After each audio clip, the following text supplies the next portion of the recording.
मृत्युंजय महारुद्र त्राहि मां शरणागतम जन्म मृत्यु जरा व्याधि पीड़ितम कर्म बंधनैः। भक्तजनों, माताओं बहनों, सादर जय श्री कृष्ण।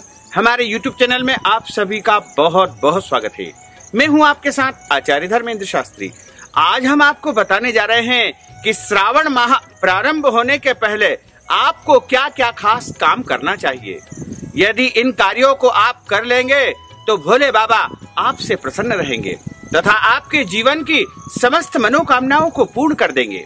श्रावण मास भगवान शिव का परम प्रिय मास माना जाता है और श्रावण के महीने में साक्षात भोलेनाथ माता पार्वती के साथ में इस पृथ्वी पर विचरण करते हैं। ऐसे में भक्तजन सच्ची भावना के साथ में, श्रद्धा के साथ, आस्था के साथ और पूर्ण विश्वास के साथ यदि उनको याद करता है तथा उनकी आराधना करता है, उपाय करता है, पूजा करता है तो निश्चित तौर से उसके जीवन की मनोकामनाएं पूर्ण हो जाती है। इसमें कोई संशय नहीं है। शिव पुराण में इस बारे में विस्तार पूर्वक बताया है कि श्रावण माह में मनुष्य को कौन कौन से ऐसे कर्म करना चाहिए जिससे उसके जीवन की प्रगति हो सके। गरीब हो चाहे अमीर हो, कोई भी व्यक्ति हो, लेकिन यदि पूर्ण श्रद्धा से बिना किसी खर्च के यदि भोले बाबा को याद करेंगे तो निश्चय ही उनकी मनोकामना पूर्ण हो जाएगी। इस बार श्रावण का जो महीना है वह 6 जुलाई से प्रारंभ होगा, यानी श्रावण माह का जो प्रारंभ होगा इस बार वह श्रावण माह के कृष्ण पक्ष की प्रतिपदा से होगा, जो कि श्रावण माह के शुक्ल पक्ष की पूर्णिमा के दिन सावन का महीना समाप्त होगा। इसे जो है श्रावण माह कहा जाता है, लेकिन आम तौर पर इसे सावन माह भक्तजन कहते हैं। इस श्रावण महीने में भक्तजन भगवान भोले बाबा की यदि आराधना करना चाह रहे हैं और उनका व्रत करना चाह रहे हैं तथा विशेष उपाय या पूजा पाठ करना चाह रहे हैं तो उनको यह उत्तम अवसर आया है। और यह छोटा मोटा कोई महीना नहीं है, यह बहुत बड़ा महीना माना जाता है। जिस प्रकार हमारे घर परिवार में कोई जो है त्योहार आता है या फिर ऐसा कोई कार्यक्रम होता है, मांगलिक कार्यक्रम होता है या विवाह आदि होता है, तो उसकी तैयारी हम कई दिनों पहले प्रारंभ कर देते हैं। उसी प्रकार जो सावन का महीना है वो अपने आप में एक बड़ा महापर्व है, बड़ा त्योहार है और बड़ा उत्सव है। तो हम सभी के लिए यह उत्सव बड़ा ही जो है अलौकिक सुखों को देने वाला है। और श्रावण माह की जो शुरुआत होगी वो 6 जुलाई से होगी और 6 जुलाई से लेकर के निरंतर 3 अगस्त तक श्रावण माह चलेगा। और सबसे खास बात यह है इस बार श्रावण महीने में कि सावन के सोमवार से ही श्रावण महीने का प्रारंभ हो रहा है तथा सावन सोमवार के दिन ही श्रावण महीना समापन होगा, यानी सोमवार से ही भगवान शिव की आराधना का यह पर्व प्रारंभ हो जाएगा, जो कि सोमवार के दिन ही यह समापन होगा। तथा इस सावन महीने में खास बात और है कि 5 सोमवार आ रहे हैं। 5 का अंक भोले बाबा का सबसे प्रिय अंक होता है और 5 सोमवार आना अद्भुत और अच्छा संयोग है। इस श्रावण माह के कारण देश दुनिया में कई प्रकार की उन्नति होगी, प्रगति होगी, अच्छा संयोग बनेगा, क्योंकि भोले बाबा इस श्रावण माह में सबसे अधिक प्रसन्न अवस्था में रहेंगे। इसलिए आप सभी से हम जो है कुछ ऐसी विशिष्ट और दुर्लभ जानकारी शेयर करना चाह रहे हैं कि जिनको यदि आप करेंगे तो आपके जीवन की उन्नति होगी तथा प्रगति होगी।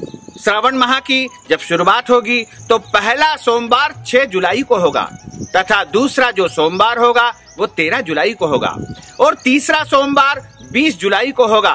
20 जुलाई को खास बात यह है कि उस दिन सोमवार के साथ अमावस्या का पर्व भी आ रहा है, जो कि सोमवती अमावस्या का महासंयोग बना रहा है। इसी के साथ उस दिन हरियाली अमावस्या भी है और सोमवार का दिन, अमावस्या का दिन बड़ा ही दुर्लभ संयोग बनने वाला है। साथ ही जो अगला सोमवार आएगा वो आएगा 27 जुलाई को और उसके बाद जो अंतिम और 5वां सोमवार आएगा वो आएगा 3 अगस्त को। 3 अगस्त को श्रावण माह के शुक्ल पक्ष की पूर्णिमा तिथि है, श्रावण माह का समापन है तथा उस दिन रक्षाबंधन का त्योहार भी है। तो इस दौरान आपको भगवान भोले बाबा की विशेष पूजा अर्चना करना चाहिए तथा उपाय करना चाहिए। और श्रावण महीने में सबसे खास बात यह है कि जो मंगलवार आते हैं उस मंगलवार को मंगला गौरी व्रत किया जाता है। मंगला गौरी व्रत उत्तम पति की प्राप्ति के लिए किए जाते हैं तथा संतान की लंबी आयु के लिए, संतान प्राप्ति के लिए और घर में प्रत्येक कार्यों में शुभता प्राप्त करने के लिए मंगला गौरी व्रत किए जाते हैं।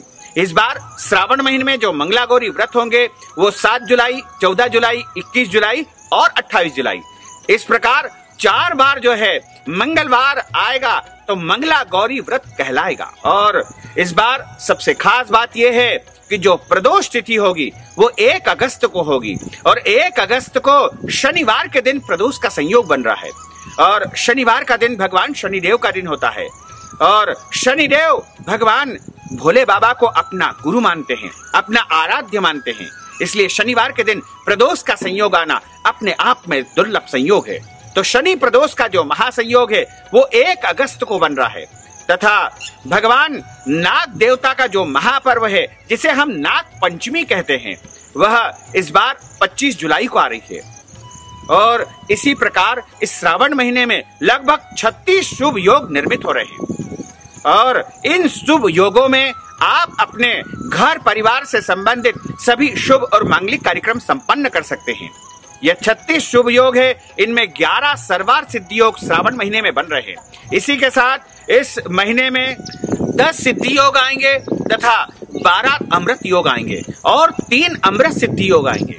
इन शुभ योगों में आप अपने घर के शुभ कार्य, मांगलिक कार्यक्रम संपन्न कर सकते हैं। श्रावण की महिमा के संदर्भ में शिव पुराण में विस्तार पूर्वक बताया है और इस महीने को जो है भगवान शिव का सबसे प्रिय मास माना जाता है। इस महीने की महिमा के बारे में बताया है कि जो मार्कंडू ऋषि थे उनके पुत्र का नाम था मार्कंडे और मार्कंडे चाहते थे कि वो चिरंजीवी हो जाए तथा उनको दीर्घायु प्राप्त हो। इस कामना से उन्होंने पूरे श्रावण महीने में कठोर तप किया और इस कठोर तपस्या से भगवान शिव जी ने उन्हें चिरंजीवी का वरदान दे दिया।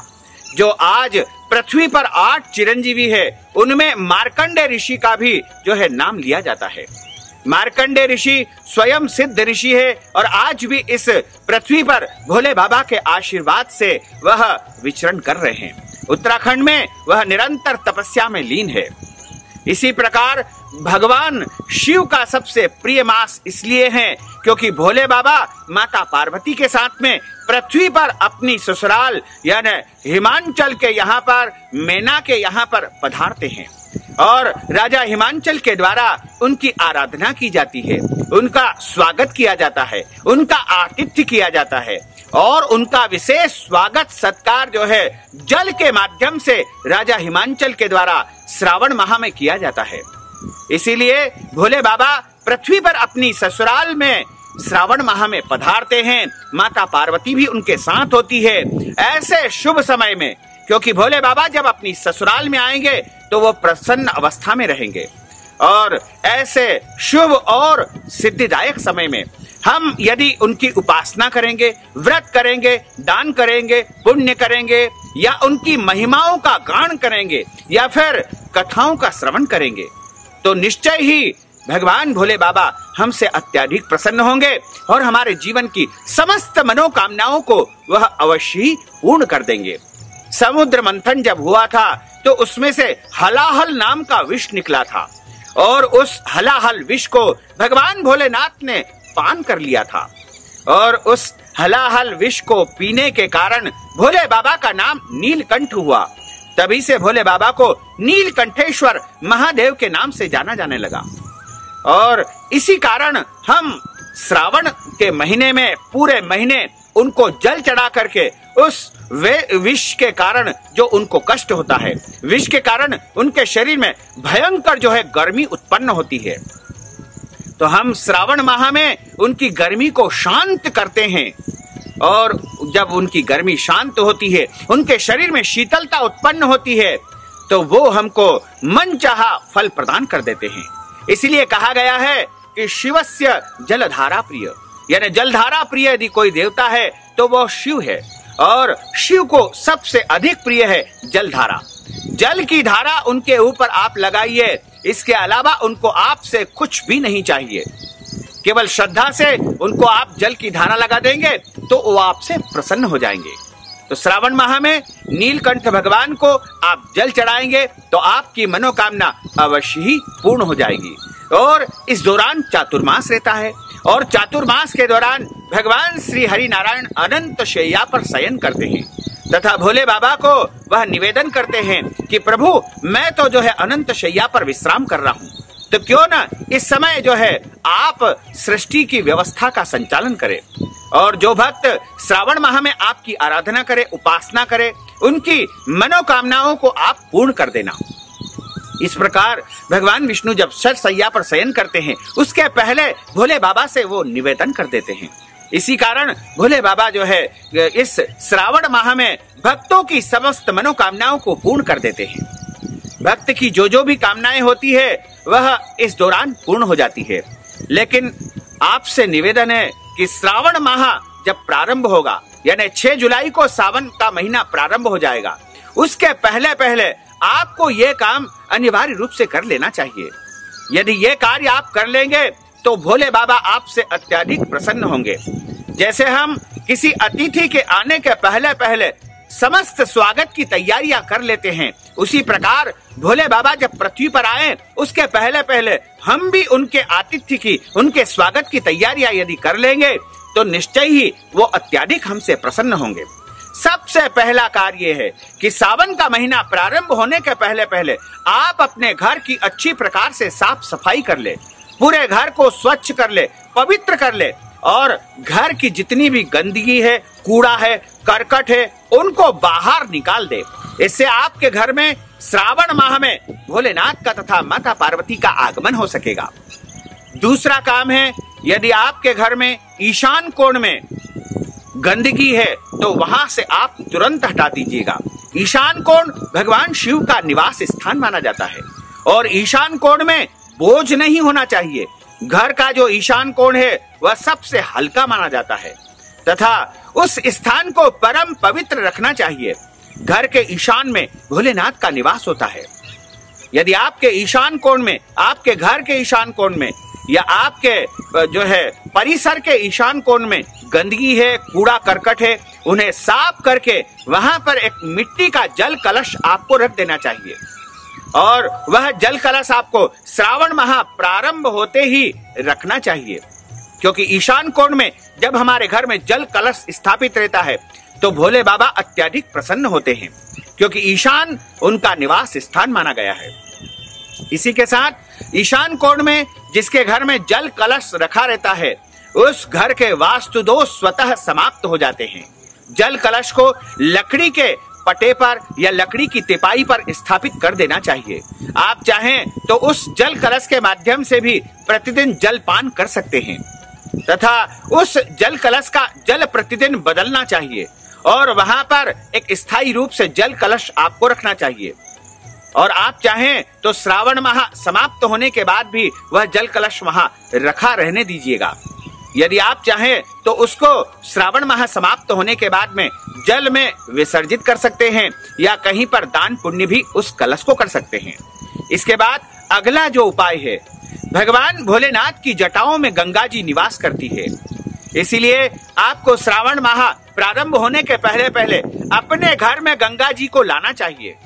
यदि आपके घर में पहले से गंगा जी विद्यमान है, विराजित है, तो आप उनको अपने पूजा स्थल पर ससम्मान विराजित कर दीजिएगा। गंगा जी जिस घर में निवास करती है उस घर के ऊपर भोले बाबा सबसे अधिक प्रसन्न रहते हैं। इसके अलावा अन्य पवित्र नदियों के जल, समुद्र का जल तथा नर्मदा का जल या अन्य कोई भी तीर्थ का जल अपने घर में आप स्थापित करेंगे तो निश्चय ही भोले बाबा तथा माता पार्वती की विशेष कृपा आपके ऊपर होगी। अपने घर में तीर्थ जल की स्थापना करें, गंगा जल की स्थापना अवश्य कर लेवे। इसके बाद अगला कार्य आपको करना है कि घर में शिव पुराण का होना भी आवश्यक होता है। जिस घर में शिव पुराण होती है वहां पर साक्षात शिव विराजित रहते हैं। ऐसा कहते हैं कि शिव पुराण के मध्य में भगवान भोले बाबा विराजित रहते हैं। और यदि आपके घर में पहले से शिव पुराण है तो आप उस ग्रंथ को जो है अपने पूजा स्थल पर एक चुनरी बिछा करके स्थापित कर दीजिएगा। और श्रावण महीने में प्रत्येक दिन शिव पुराण का पूजन अर्चन करना चाहिए, पाठ भी करना चाहिए, शिव पुराण की कथाओं का श्रवण भी करना चाहिए। और यदि आपके घर में शिव पुराण उपलब्ध नहीं है तो आप बाजार से श्रावण माह प्रारंभ होने के पहले पहले शिव पुराण अनिवार्य रूप से ला करके स्थापित कर लीजिएगा। शिव पुराण जिसके घर में रहती है उसके घर में किसी भी प्रकार की अला बला आदि व्याधि प्रवेश नहीं कर पाती है तथा समस्त जो है बुराइयों से उसका घर बचा रहता है। तो इसलिए शिव पुराण की स्थापना आप अनिवार्य रूप से कर लीजिएगा। इसके बाद अगला कार्य आपको ये करना है कि भोले बाबा को भस्म सर्वाधिक प्रिय है। भस्म का अर्थ होता है राख, और भोले बाबा जो व्यक्ति भस्म चढ़ाता है उससे अत्यधिक प्रसन्न होते हैं। तो यदि आपके घर में भस्म उपलब्ध नहीं है तो आप श्रावण माह शुरू होने के पहले पहले भस्म अनिवार्य रूप से अपने घर में ला करके रख लीजिएगा। जिस घर में भस्म रखी रहती है उस घर के पाप दोष हमेशा हमेशा के लिए भस्म हो जाते हैं। भस्म बाजार में भी मिलती है, वहां से आप ला सकते हैं। पूजा की दुकानों पर उपलब्ध होती है, वहां से ला सकते हैं। यदि नहीं मिलती है तो आप अपने घर में जो हवन करते हैं उसकी राख बनती है, उस भस्म का उपयोग भी कर सकते हैं। इसके अलावा यदि आप चाहें तो अपने घर में भस्म तैयार भी कर सकते हैं। एक कंडा जला करके, लकड़ी जला करके उसके ऊपर आपको जो है 5 आहुति ओम नमः शिवाय की देना है। और जब जल करके पूरा राख हो जाएगी, भस्म हो जाएगी, तो उसको अच्छी प्रकार से साफ सुथरा करके आपको एक डिब्बी में भर कर रखना चाहिए तथा श्रावण के महीने में प्रत्येक दिन भोले बाबा को भस्म अर्पित करना चाहिए। जो मनुष्य भोले बाबा को भस्म अर्पित करता है उसके जीवन में धर्म, अर्थ, काम और अंत समय में उसे मोक्ष की प्राप्ति होती है।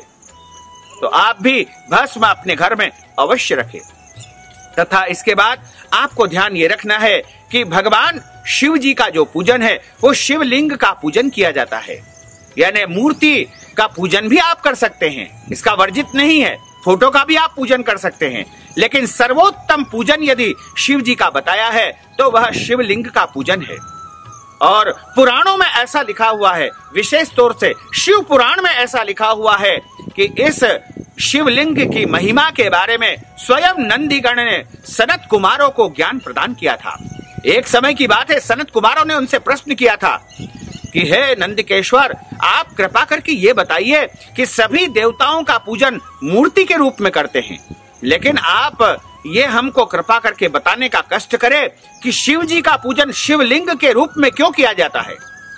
तो नंदीगण ने उनको कहा था कि शिव निराकार है और ब्रह्मा, विष्णु, महेश तीनों के यदि पिता है, जन्मदाता है, तो वो शिव है। और शिव के निराकार स्वरूप का पूजन यदि आप करना चाहते हैं तो शिवलिंग का पूजन करना चाहिए। और भगवान ने जो है ब्रह्मा और विष्णु को भी जो है अपने शिवलिंग की महिमा का वर्णन बताया है। इसीलिए जो है शिवलिंग का पूजन करना श्रावण माह में सबसे शुभ माना जाता है।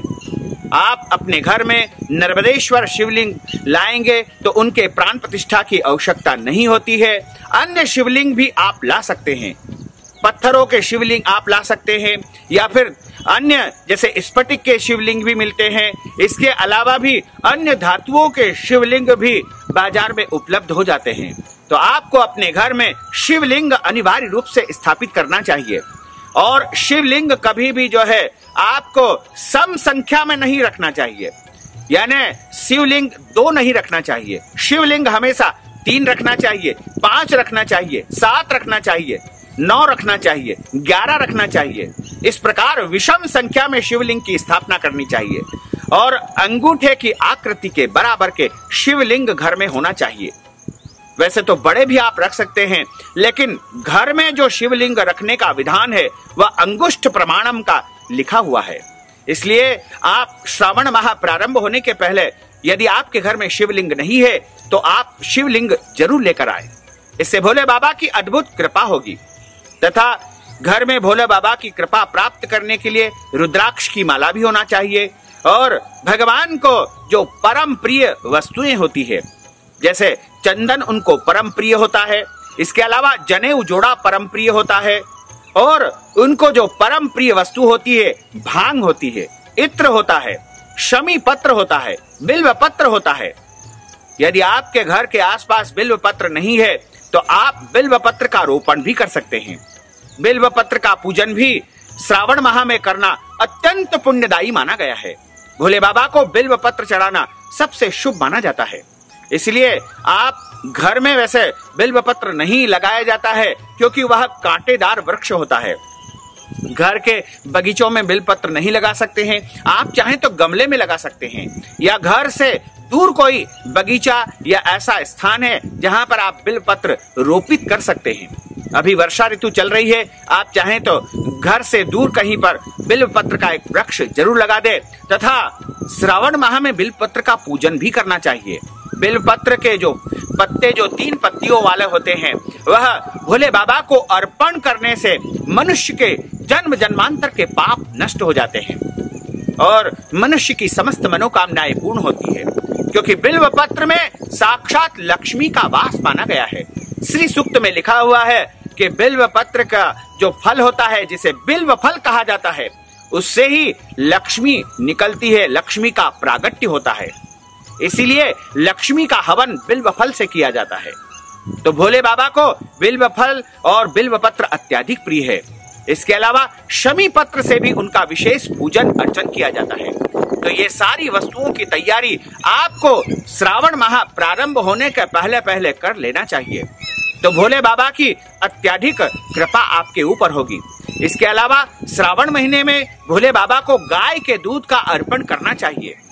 ऐसा माना जाता है कि यदि आप श्रावण महीने में पूरे महीने भोले बाबा को गाय का दूध अर्पण करेंगे, गाय का दूध चढ़ाएंगे, तो आपके जीवन की जो कामनाएं हैं, आप चाहते हैं शिक्षा की प्राप्ति हो जाए, यदि आपकी कामना है कि आपका जो है रोजगार या नौकरी लग जाए, या फिर आपके घर में विवाह का योग नहीं बन पा रहा है तो विवाह का योग बन जाए, या आपके घर परिवार में संतान प्राप्ति नहीं हो पा रही है, या फिर आपके घर में लक्ष्मी की कमी है, आर्थिक समस्याओं का आप सामना कर रहे हैं, या फिर आपके घर में कर्ज बहुत ज्यादा हो चुका है, तो इन सभी दोषों से निवृत्ति के लिए गाय का दूध जो भी भक्तजन श्रावण माह में भोले बाबा को चढ़ा देगा, उसके जीवन की समस्त समस्याओं का समाधान हो जाएगा। तथा भोले बाबा को लक्ष्मी प्राप्ति के लिए गन्ने के रस से अभिषेक करना चाहिए। गन्ने का रस यदि उपलब्ध नहीं होता है तो नारियल पानी से भी आप भोले बाबा का अभिषेक श्रावण माह में करेंगे तो आपके घर में लक्ष्मी की अपार कृपा होगी। इसके अलावा यदि आप भोले बाबा को प्रसन्न करते हैं तो आपको जो है उनको कुशा के जल से अभिषेक करना चाहिए। कुशा या तिल के जल को छान करके अभिषेक करने से पितृ दोष समाप्त होते हैं और पितरों को परम शांति तथा संतुष्टि प्राप्त होती है। तथा किसी का विवाह नहीं हो पा रहा है तो शीघ्र विवाह के लिए उनको केसर वाले जल से स्नान भगवान भोले बाबा को करवाना चाहिए। कोई भी कन्या हो या वर हो, इच्छित वर वधु की प्राप्ति के लिए प्रेम विवाह यदि वो करना चाहते हैं तो उनको श्रावण महीने में प्रत्येक दिन भोले बाबा को केसर घोल करके थोड़ा सा जल चढ़ा देना चाहिए। एक बूंद भी जल यदि आप केसर वाला चढ़ा देंगे तो आपके विवाह संबंधी कामनाएं पूर्ण हो जाएगी। तथा आपके जीवन में शत्रु पीड़ा बहुत ज्यादा है, रोग हो चुके हैं या आप बहुत ज्यादा परेशान हैं, तो आपको भोले बाबा को भस्म वाले जल से स्नान कराना चाहिए या फिर भांग वाले जल से भी आप स्नान करा सकते हैं। इसके अलावा कुशा का जल भी और शमी पत्र का जल भी जो है शत्रु और रोगों से जो है निजात पाने के लिए भगवान भोले बाबा को चढ़ाना चाहिए। तो भोले बाबा को अलग अलग वस्तुएं चढ़ाने का विधान है। इसी तरह आप चाहते हैं कि पूरे मास आपको व्रत करना है तो आप पहले दिन से इस व्रत को प्रारंभ करें। पहला दिन यानी 6 जुलाई से यह व्रत प्रारंभ होगा, जो कि आप जो है लगातार श्रावण पूर्णिमा तक, रक्षाबंधन तक यानी 3 अगस्त तक इस व्रत को करेंगे। और श्रावण महीने में का जो व्रत होता है उसमें शाम के समय भोजन किया जाता है और सुबह से लेकर के शाम तक व्रत किया जाता है। दोपहर में इसमें आप फलाहार ले सकते हैं तथा जो श्रावण का व्रत करता है उसको श्रावण महीने में लहसुन प्याज नहीं खाना चाहिए तथा श्रावण महीने में जो है क्रोध नहीं करना चाहिए और किसी के साथ लड़ाई झगड़ा नहीं करना चाहिए। यदि आप कोई जप करना चाहते हैं, मंत्र साधना करना चाहते हैं, कोई अनुष्ठान करना चाहते हैं तो आपको श्रावण महीने में दाढ़ी कटिंग नहीं बनवाना चाहिए। सामान्य तौर पर यदि आप चाहें तो बनवा सकते हैं, लेकिन कोई विशेष सिद्धि साधना के लिए, कोई विशेष फल की प्राप्ति के लिए यदि आप कोई अनुष्ठान पूरे महीने का कर रहे हैं तो आपको न तो शेविंग करवाना है, न ही कटिंग करवाना है, या फिर शरीर के किसी भी अंग के बाल नहीं काटना चाहिए। और अनुष्ठान के दौरान ब्रह्मचर्य व्रत का पालन करना चाहिए तथा पलंग पर नहीं सोना चाहिए, पृथ्वी पर शयन करना चाहिए और एक समय भोजन करना चाहिए। दोपहर के समय फलाहार करना चाहिए, ब्रह्मचर्य व्रत का पालन करना चाहिए और सत्य भाषण करना चाहिए। किसी भी प्राणी मात्र को कष्ट नहीं देना चाहिए तथा पवित्रता का जो है आपको आचरण करना चाहिए और सूर्योदय के पहले उठकर के स्नान आदि कर्म कर लेना चाहिए और सूर्योदय तथा सूर्यास्त के समय सोना नहीं चाहिए। आप चाहें तो दोपहर में हल्का विश्राम कर सकते हैं। यदि दोपहर में नींद लग जाती है तो आपको स्नान करके ही शाम की पूजा करना चाहिए तथा आप चाहें तो 5 सोमवार आ रहे हैं, 5 सोमवार का भी आप व्रत कर लेंगे या 1 सोमवार का भी आप व्रत कर लेंगे तो भोले बाबा की आपके ऊपर अद्भुत कृपा होगी। इसके अलावा प्रदोष का व्रत भी आप कर सकते हैं, शिव चतुर्दशी का व्रत भी आप कर सकते हैं और यदि आप चाहें कि 16 सोमवार का व्रत प्रारंभ करना है तो आप श्रावण के किसी भी सोमवार से 16 सोमवार का व्रत प्रारंभ कर सकते हैं। वैसे तो पहले सोमवार से करना सर्वोत्तम माना जाता है, लेकिन किसी कारणवश यदि आप जो है पहले सोमवार से व्रत प्रारंभ नहीं कर पाते हैं तो अन्य किसी भी सोमवार से आपको व्रत प्रारंभ कर देना चाहिए। तथा महिलाओं को या फिर किसी भी माता बहनों को यदि मासिक धर्म या पीरियड की कोई समस्या श्रावण सोमवार में या सावन के महीने में आ जाती है तो उनको ध्यान ये रखना है कि इस दौरान पूजन पाठ नहीं करना है।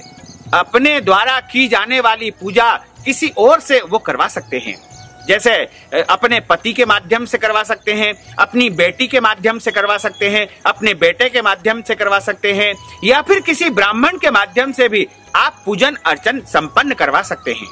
व्रत तो आपको करना चाहिए, लेकिन पूजन अर्चन किसी और के माध्यम से आप संपन्न करवा सकते हैं। तो इस प्रकार श्रावण के पूरे महीने में पूरी भक्ति के साथ, पूरी जो है शक्ति के साथ, पूरी आस्था के साथ आप यदि भगवान भोले बाबा को याद करोगे, उनको पुकारोगे, सच्ची भावना से उनकी आराधना करोगे, पूरे विश्वास को लेकर के यदि आप उनकी तपस्या करोगे तो निश्चय मानिएगा कि यह 1 महीना आपके जीवन के लिए बड़ा ही जो है दुर्लभ वरदान प्राप्त करने वाला होगा। यानी इस महीने में आप मनचाही इच्छाओं को पूर्ण कर सकेंगे। भोले बाबा कृपालु है, भोले बाबा दयालु है, भोले बाबा को भंडारी कहा जाता है और सबसे जल्दी यदि कोई देवी देवता प्रसन्न होते हैं तो वो भोलेनाथ प्रसन्न होते हैं।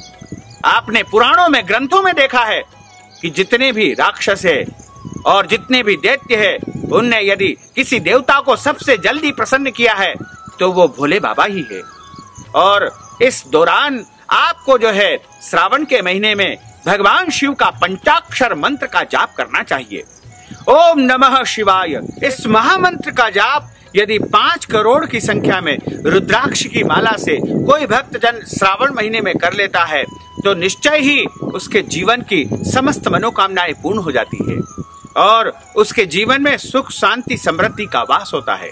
तो भक्तजनों, यदि सबसे अधिक और फल को आप प्राप्त करना चाहते हैं तो आपको श्रावण माह में भोले बाबा की जो है आराधना करना चाहिए, क्योंकि जितने भी देवी देवता है उसमें सबसे जल्दी प्रसन्न होने वाले भोले बाबा है।